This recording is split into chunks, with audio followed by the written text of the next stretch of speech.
Just like the dreamer in the dream creates a whole world, like that you are a dream created in the consciousness, in the mind of the divine, if you want. Paramatma, Atma, and all that is created are one. That which is created is action, that which is unmanifest is inaction. Creation itself, the impulse itself, is in you because you are it.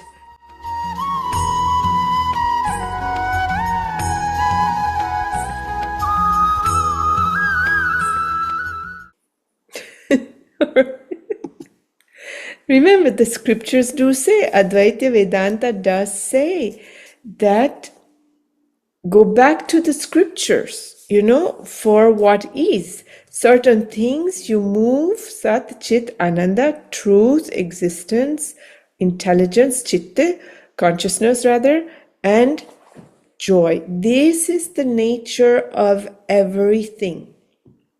Omniscient, omnipresent, omnipotent.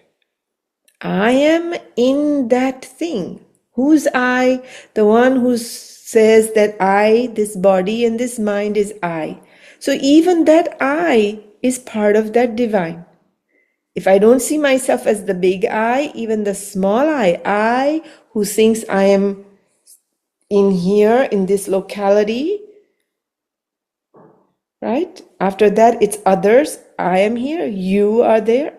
Even that I is within existence, within that consciousness, within that bliss. Like, this is truth. When the fish is in the ocean and it's part of the ocean.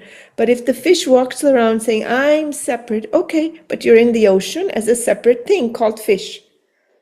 No problem. Do you see?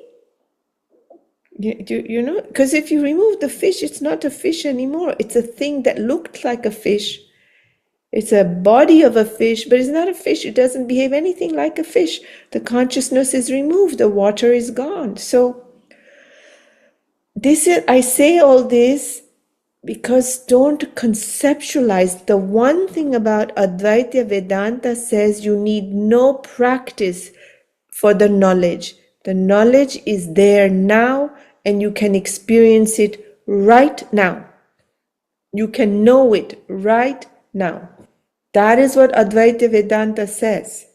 If not, it's like, okay, well, I'm walking in a cloud, hoping, believing. It's not about a belief. You are not your body. What you own is not you. What belongs to you is not you. This is your experience. This is your truth. This is not a concept. It is not philosophy. It is not something to know later after 55 years of practice. Do you see that? You are not your body. This body, if you are your body, why do you not treat it in the same way? Notice you don't treat your body as you. It's only in relation to something else you treat it as you. You don't treat the parts of your body in the same way as some other parts of your body. Like your internal organs, you don't relate to as my body, do you? Only when there's an injury, you say, oh yeah, my intestines. Otherwise, you don't think about it. You're just seeing yourself as this shell of skin. It's so weird.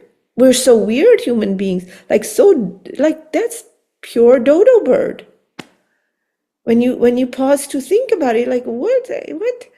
If you have a bag that's somewhat porous or see-through, you don't walk around saying, oh, this bag is full and it's everything. No, it's just this sheet of paper. Do you understand what I'm saying? But we don't do that. I'm here. Alex is over there. How did what do you mean I'm here?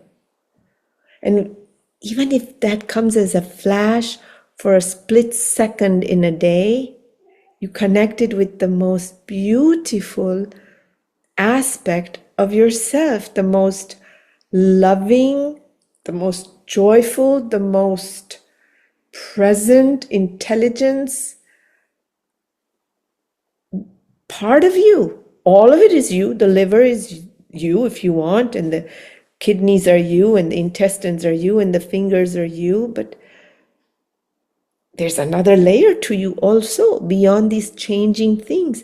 And we have forgotten that. Just like, remember what I said last time, you go to sleep and you become the dreamer and you forget the one that went to sleep. This is a profound truth. It is not philosophy. You forget that you are Alex sleeping in your room next to in Cleveland. You forget everything. And you become a dreamer. You become something else. And that dreamer in the dream, in that space, will fight tooth and nail to convince that I am that in the dream. I am that. True or false? It will. And if somebody else pops into that dream to say, hey, Alex, you're not, this is just a projection of you in your own mind, but you are somewhere else. You're going to be in the dream. The dreamer, Alex, is going to say, get out. You know? But we have never paused to like be shocked by it. We get shocked by the news. We don't get shocked into awakening of like, oh my God. Yes? I mean, and then you wholly disappear when you're in deep sleep. You're not a dreamer. You're not the, I don't want to say the waker, but the waker, the one that lied down, that waker. It's all gone. Where did you go? But you do exist, whoever you are, not as the dreamer, not as the lying down waker, but as you. You do exist because when you come out of that deep sleep, wake up now, listen to me. Because when you come out of that deep sleep, you're able to tell what it was like when you were in deep sleep. It was deep, it was good, it felt so short. Are you not? So what was there that could, when you were dead asleep, and Sudanta says, oh, Didi, I tried to wake you. You did, Sudanta? Yes, I tried to wake you. I didn't hear anything. No, yeah. And there was, sirens going by. I didn't hear anything. You disappeared, you the waker. You're not a dreamer. You were not in there the way you see yourself to be. Yet when you come out of that state, you're able to tell me about it. The only way you can talk about it is if you were there in a more purer form, as just awareness. Dude, I should see your faces go, whoa. Don't you see? I know that you know this. I know we have heard this from Gurudev, but we hear it without the manana, without the deep manana.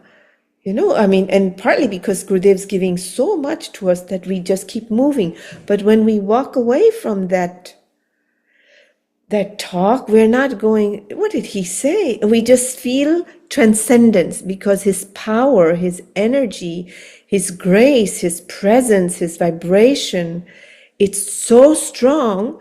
We receive it and we feel, wow, that was amazing. So we already dip into fulfillment for a moment. See? And then we forget. Just like we forget when we become the dreamer, we forget, we move on. How come we don't move on from, the difficulties in the same way? I forgot. No, that we hold on to. Oh, yeah. No, I can't. It was just amazing what she said, even if it's bad. I couldn't believe it. She called me stupid and an idiot, and I couldn't believe it. It was unbelievable what she said. And then next day, you still remember. You don't say, I forgot, because you moved on in life. No, we forget this. One reason we forget is because it's who we are. You remember what is away and apart from you, not who you are. When you're in the bathtub, you forget the temperature of the water. You don't have a contrast. Do you see what did you just see what I said? It's too close to home, so to speak. You know? So we forget. But it's not that we forgot, because there was, we dipped into the truth and we came back out.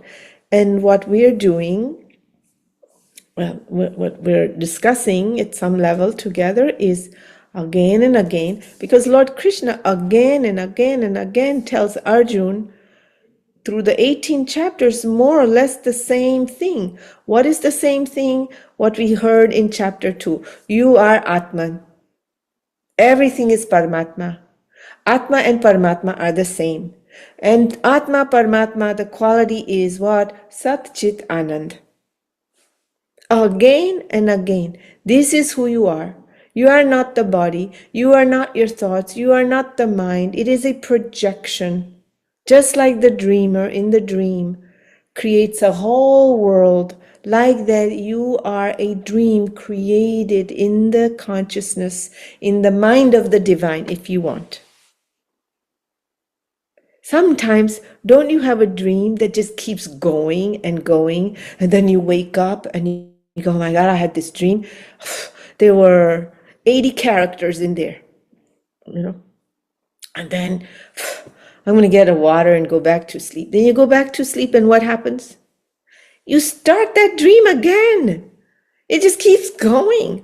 And then you wake up in the morning and you sometimes say, Lord, that was a never-ending thing. It just kept going and going. Whether it was difficult or not is not the issue. It just feels like it keeps going. No? So what is 90 years in a bleep of everlasting? It's less than your 30 blink of 3 eyes, It's so small.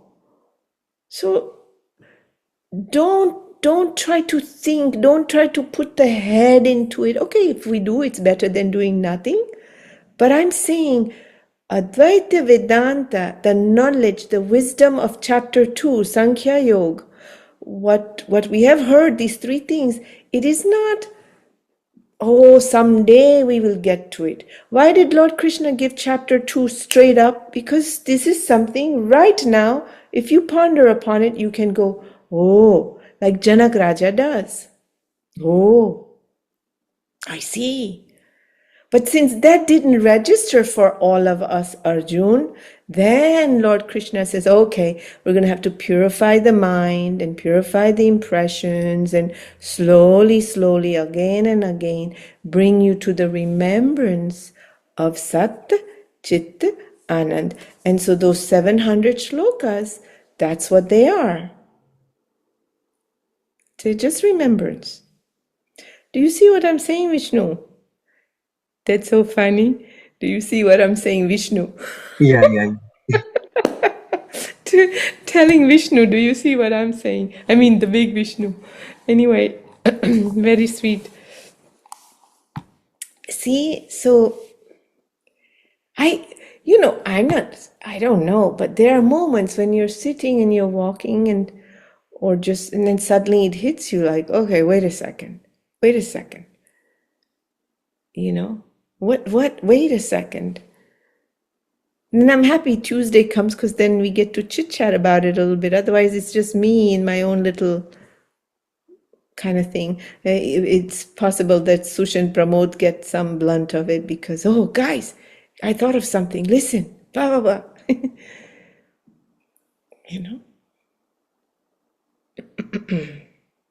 Okay. So,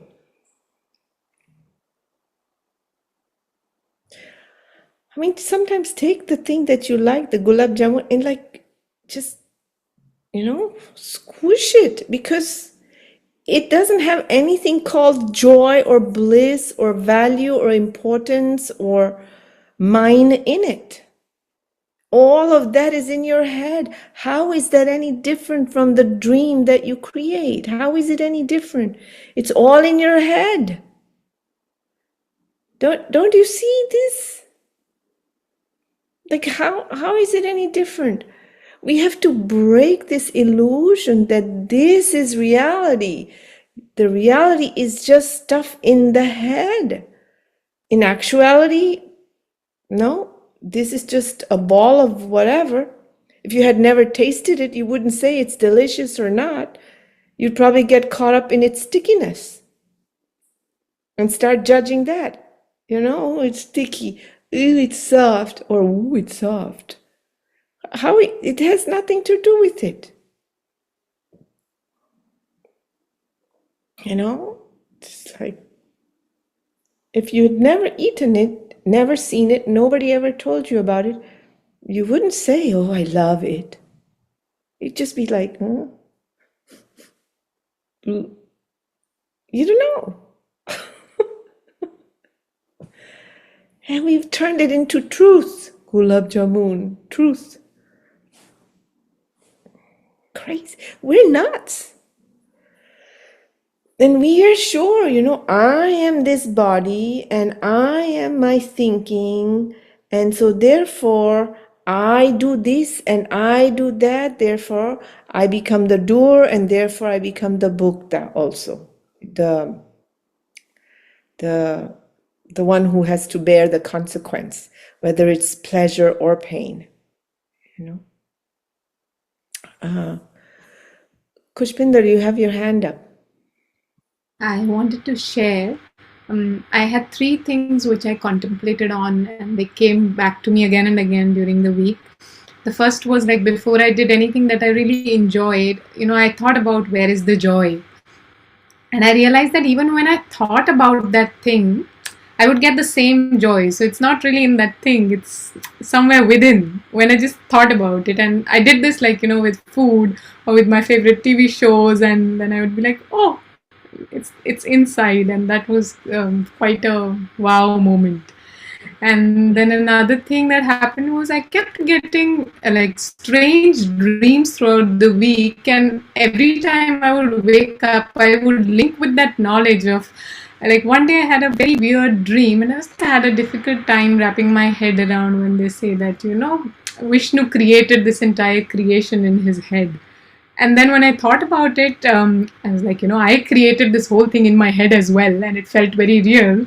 And it could have happened that I am a part of that creation as well. And it was a very wow moment for me. We're more Narayan than we realize. Everything that we give credit for the creator to do, we do exactly the same thing. If I just leave you alone for 10 good minutes, clocking the 10 minutes in the relative way, with no music, no cell phone, no nothing, you will see. Your wild imagination will create more than what you see here. You'll have, I don't know, I love dragons, so my thing has dragons in it. You remember they were in Avatar, one of those that you put I'm sure I had one of those pets. I better not think about them too much because one day, you don't know, I could end up as a dragon. But yeah, you'll create things that you have never even seen. Where does it come from? The creativity itself, creation itself, the impulse itself is in you because you are it. The Sat, the Chit, the Ananda, the consciousness, the intelligence. Don't you see? Creativity is quality of that thing. It erupts. It's continuously erupting. Look at the kind of thing, like the number of plants and colors and animals and things. And I mean, we constantly create and invent, 50 years ago, we didn't have electric cars. We didn't have whatever, SpaceX or whatever. I don't know. Where does it come from? It's in us. And then you go another step and you say, oh, I'm it, not just in me, it. That's like, but until we reach that state, it's one thing to say God is in me versus I am God. Otherwise, it becomes gamand, no? This sense of I-ness and it becomes difficult. Until we get to that state, until we establish, we move from this place of God is in me, you know, and then I am God. But that's a long way. Till then, we move in bhakti, in state of service and surrender to the divine force before we even get to I am or God is in me. No, Rahul. The joy is in me, but are we requiring a triggering point of gulab jamun for it? We require it because we have displaced it on it. But if you disassociate it from the thing, the trigger, you will not require it. That's the whole point. You are joy. Does the baby have any trigger? A newborn baby? No. Nothing. You look at them and they just look. You may not see a smile on their face, but you see the deep peace and the deep joy. And when you just even say, huh, and they give you the, it's it's so big and deep and wide and rich and contagious because there's no trigger. It's pure joy. The nature of the baby is sat chit anand. There's no I am this body and this is my mother. No, that comes later. You right? Yes. There's no trigger for the baby at all. And when you get very, very old, you see people, there's a kind of joyfulness in them. You know, there's a certain kind of joy in them that's just there. Innocence comes back in. So then the triggers drop. They're not interested in, don't you notice even at this age, there's certain things just like, it doesn't mean anything to you anymore. And slowly, as we get older, a lot of things naturally drop away. The triggers drop away. And then we start to feel content, ever content, not from time to time. When our actions are propelled by desires and for the fruit of the desires, then we go up and down. The triggers become part of the equation. But if there's no desire and you're not caught up in the fruit, then you just are joy. You know? Okay. Another question. Nikita. So I had to share something, maybe that you know how you say you share that you are that and so is everybody.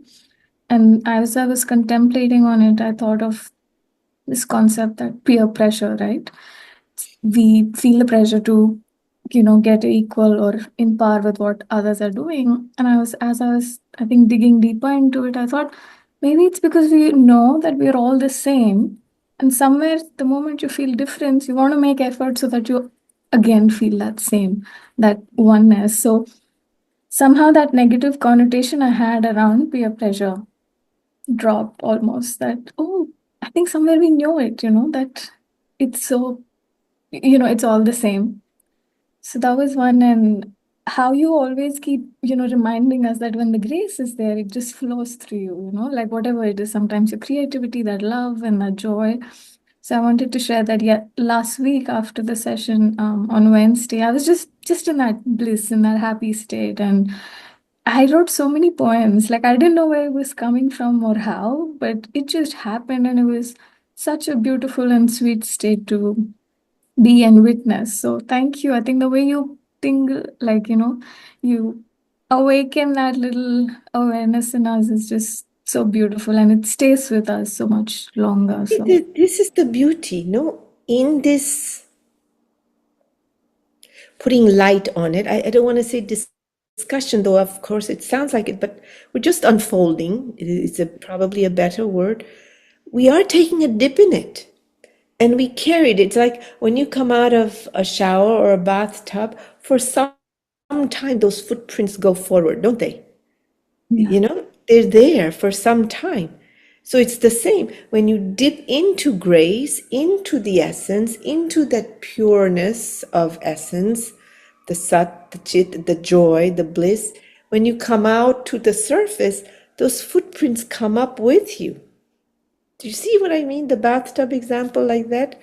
And it stays. And that's why I say, and I say as in, you know, we hear it from Gurudev and in the knowledge again and again and again, you know, puna, puna.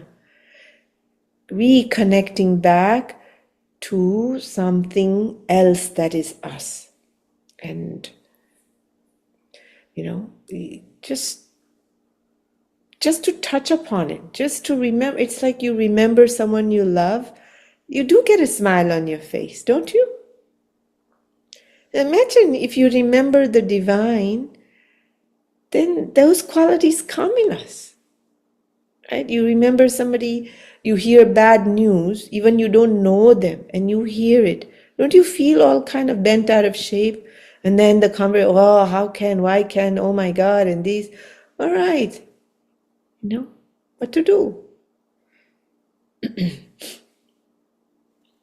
Okay, you chant all three verses, 16, 17, and 18, and then perhaps I'll read it in English and we'll see. Okay, I think we've discussed a lot of this. Go ahead. किं कर्म किमकर्मेति कवयोऽप्यत्र मोहिताः तत्ते कर्म प्रवक्ष्यामि यज्ञात्वा मोक्ष्यसे मोक्ष्यसे शुभात् कर्मणो यपि बोद्धव्यं च विकर्मणः अकर्मणश्च बोद्धव्यं गहना कर्मणो गतिः कर्मण्यकर्म यः पश्येत् अकर्मणि च कर्म यः स बुद्धिमान् मनुष्येषु स युक्तः कृत्स्न कर्म कृत्. Okay, those are big verses here. Chapter 4, verse 16. What is action and what is inaction? Even men of intelligence are puzzled over this question. Therefore, I shall expound to you the truth about action, knowing which you will be freed from its evil effects, the shackles of karma. Interesting. So, first and foremost, karma gets used in two ways, at least the way we do it. One is karma meaning action, right? But we also sometimes use the word karma to mean the consequence of some action, correct? So, in this verse, it's interesting because God is saying, Lord Krishna is saying, what is action, what is inaction? Even those of intelligence get puzzled by it. So he's going to now define what is action in accordance with freedom.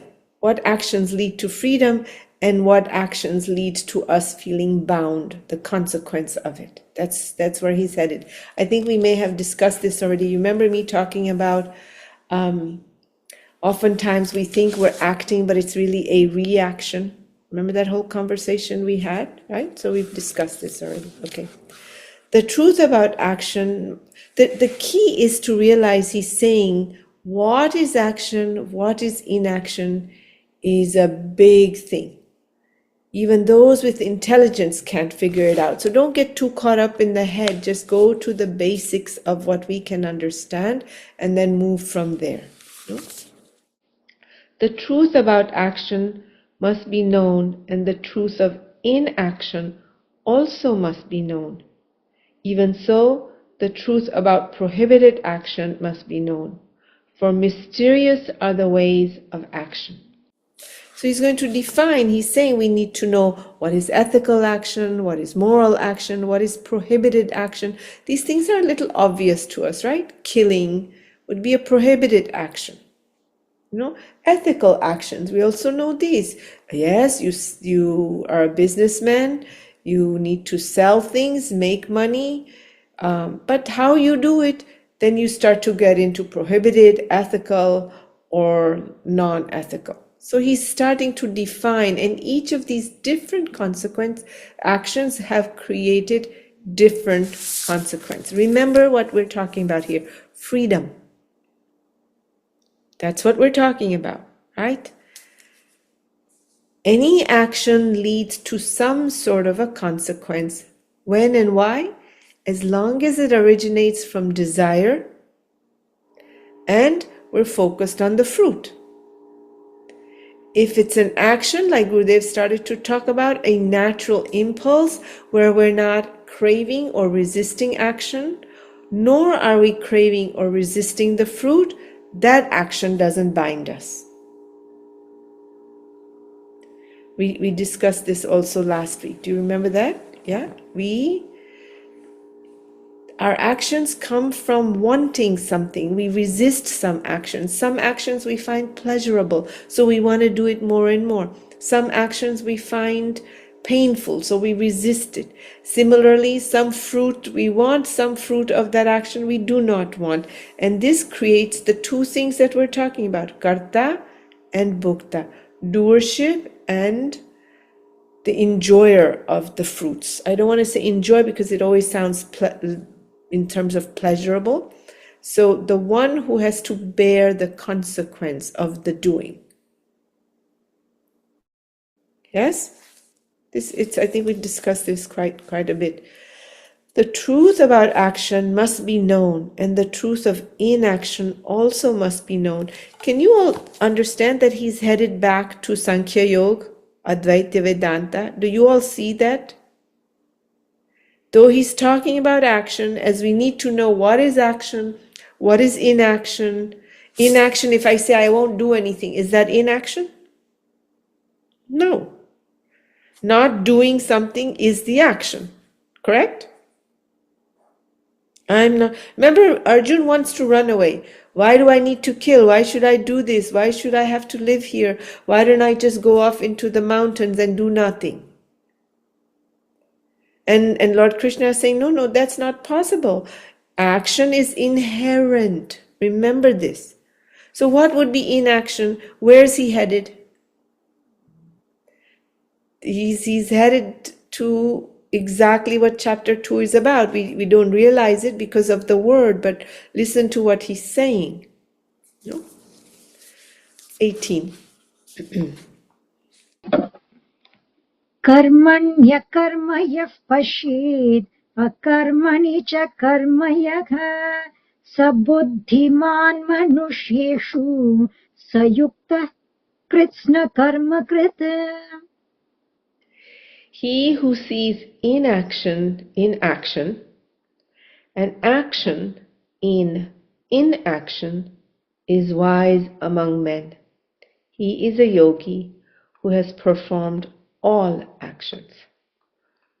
This is quite, what is the word, paradoxical? No? He who sees inaction within action, I'm using the word with to separate in action and in, right? He who sees inaction within action and sees action within inaction is wise among men. He is a yogi. That's a big verse, and yet I would say that we've been talking about it, but we'll leave it at that because it's 7:15. We'll start at 18 next time. But again, he's back to exactly what we have been discussing these last 2-3 sections, which is Sat, Chit, Anand. He's just going back to it, But we'll come back to it when we meet next week. All right. For the moment, what you can do, you should ponder about that example I gave in terms of the screen and the movie projected on the screen. Can you see the action and the inaction both? One who sees action in the inaction and sees the inaction in the action is the yogi. What are you saying? Advaita Vedanta. Paramatma, Atma, and all that is created are one. That which is created is action. That which is unmanifest is inaction. You see? But how does that apply in our life is what we really have to look at. Because Lord Krishna is defining action for Arjuna. Okay, so you're free and you want to be free and you have to live in the world and you don't want to be bound. Well, how do you act? How do you live? What do you do? That's what he's moving towards. But he goes back to,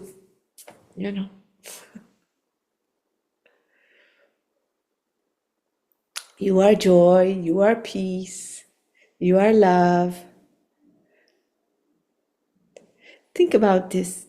Do you think the self has the ability to act? Does it act? Yes or no? Everybody vote, yes or no? No. We have been repeatedly saying is what? Is a silent witness. So there's no action there. The screen, if you go touch it while the movie's playing, nothing's happening to it. All the, car chase and whatever Tom Cruise is doing, it's not happening. It's just the screen, just silent, allowing all to be. And without the screen, what you're watching is also not happening, not possible. There's a dependency for us to exist on the screen, on consciousness. That's in 3 minutes saying a lot, but think about it. All right, eyes closed a moment.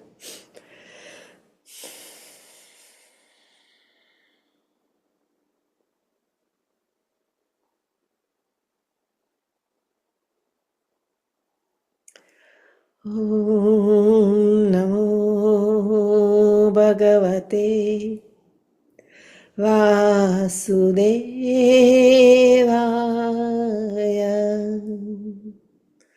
Om Namo Bhagavate Vasudevaya.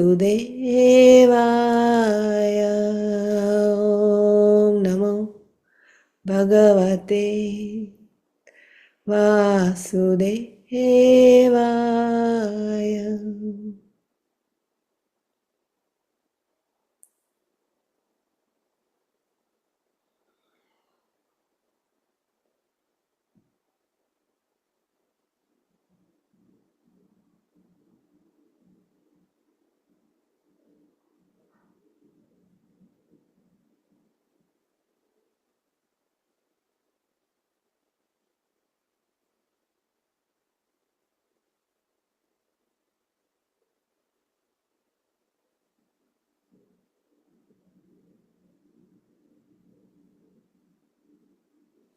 Jai Gurudev.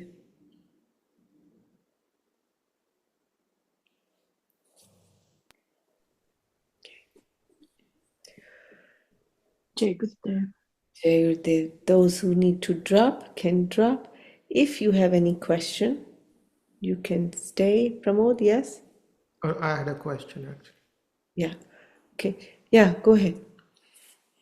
So I understand this part. You see, okay, consciousness, it is not acting, it's a witness to all the actions.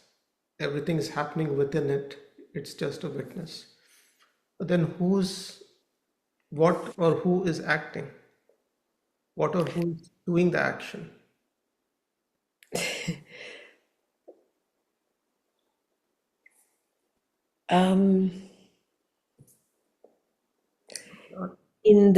When you go to sleep and you have a dream, what or who is seemingly acting in the dream?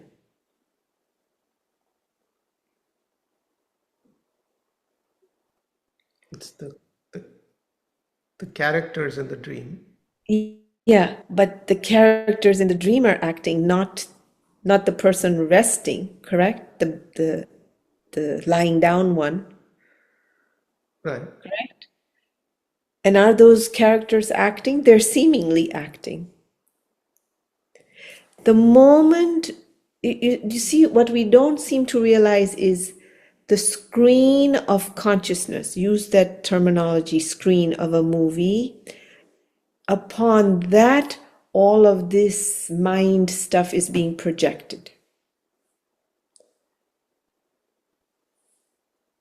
You know, the screen of Pramod's mind is where the dream takes place.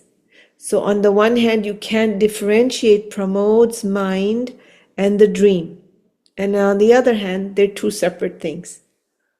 But they're one. Pramod is the creator of the dream. The dream is Pramod. It's all the same. Yes? So the characters believe their existence is that character. The moment I think I am this body, I am localized here, and I am my mind, I become the person doing the action. Legs are moving, and you say, I'm walking. Speech is coming out of the mouth, and you say, I'm speaking, or I'm not speaking. I'm not walking. It's because you see yourself as the body, yes, and the mind. So this ego thing, ego is part of the mind. It says, I'm walking, I'm talking, I'm sitting, I am, but doesn't really exist.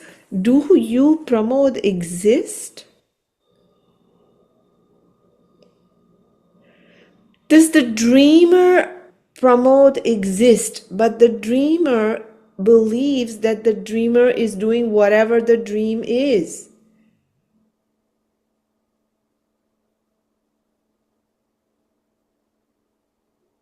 But there's something animating all of us, right?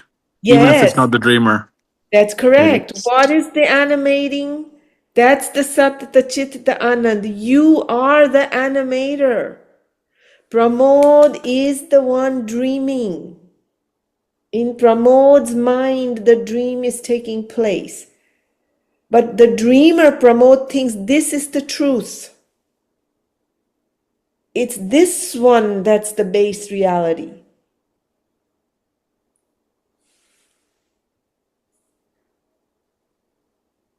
Correct? What is the base reality? the mind of the dreamer. No, the dreamer doesn't exist. It's in a dream. It's Conscious. the mind of the one lying The mind down. of the one lying down, yeah. Correct. In the mind of the one lying down, this dream takes place.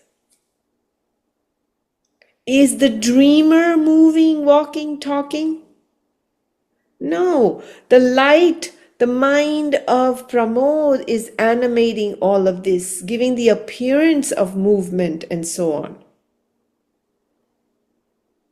So the action is fictitious, basically. That's what you're saying, right? Well, It's a well, that's right. On the screen, you project a car chase and good guy, bad guy, chasing, running, scary. Is it real? It's apparent. Or Huh? it's like you said, It's a movie. It's a projected image. But you react to it even when you know it's a fake thing. We all react to what we see because we're so caught up in the hallucination of it. In the dream, you cry. Do you notice that you sometimes wake up with tears in your eyes?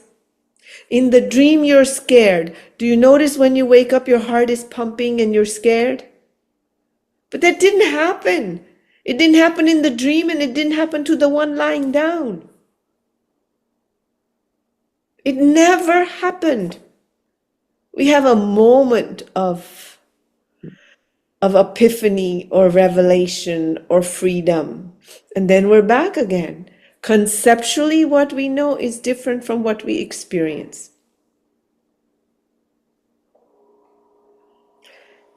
Is that clear, Pramod? To the degree it can be. This is not something that can, but we do have to get clear. This seer and the scenery, this thing has to become clear. That's Advaita Vedanta. This has to become clear again and again and again. And then when the grace dawns, it establishes. But till then, you can have a momentary experience of, I'm not this and I'm not that. So then who am I? We may not have an answer here, but then so who am I? That brings disassociation with the false identity. There is Atma and Anatma. Let's talk like this. Do you understand this? Atma and Anatma. What are the qualities of Atma? Non-changing. Correct? That's one thing. Doesn't change. What is the quality of Anatma? Changes. It has parts to it. It's a whole doesn't change. The parts change, if you want to understand it like this. Where are all the problems that we have? It's not in the Atma, it's in the Anatma. Does the body change? Yes. Where is it? It's Anatma. Disease and poor health and broken legs and all the problems are where? In the Atma or in the Anatma? Anatma. Anatma, it's in the body. What about thoughts and mind and emotions? Atma or Anatma? Anatma. Anatma. Where are all our problems? Anatma. Here. I like it, I don't like it, I feel sad, I feel angry, she said this to me, I'm insulted, I'm happy, I'm somebody, I'm not somebody, I need to compete, I'm worthy, I'm not worthy. Where are the problems? Anatma. Anatma, in the mind. See, it's changing, constantly changing. Emotions, knowledge. Is it Atma or Anatma? We keep stuffing knowledge and wisdom and information. Is it here or here? Anatma. There's no end to this. And then what you know gets disproved, and what you disprove gets proved again, and you keep going. And tark vitark, doubt, debate, argument, here or here? Anatma. Anatma. Dreaming versus you. You remain in your dream. You just have forgotten you. Atma or Anatma. Dream lands on this side. Let's assume you are the base foundation. Today's dream, tomorrow's dream, 3 weeks from now, 5 weeks from now, 10 years from now. You stay. The dream keeps changing, things change. It's Anatma. Are you hearing? Atma, Anatma. Action, inaction. In the seer, there is no action. In the scenery, there is action.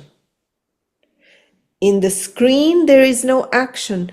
In the movie, the scenery, there is action. But they both coexist because life coexists in its transcendence and its eruption of Maya. Both exist. They are both one and the same. The dreamer and the one lying down are the same. Okay. All right. I think that's plenty. Go be a good dreamer. Have beautiful dreams, and eat your nice dinner and so on. And I see you next week, Tuesday. Jai Gurudev.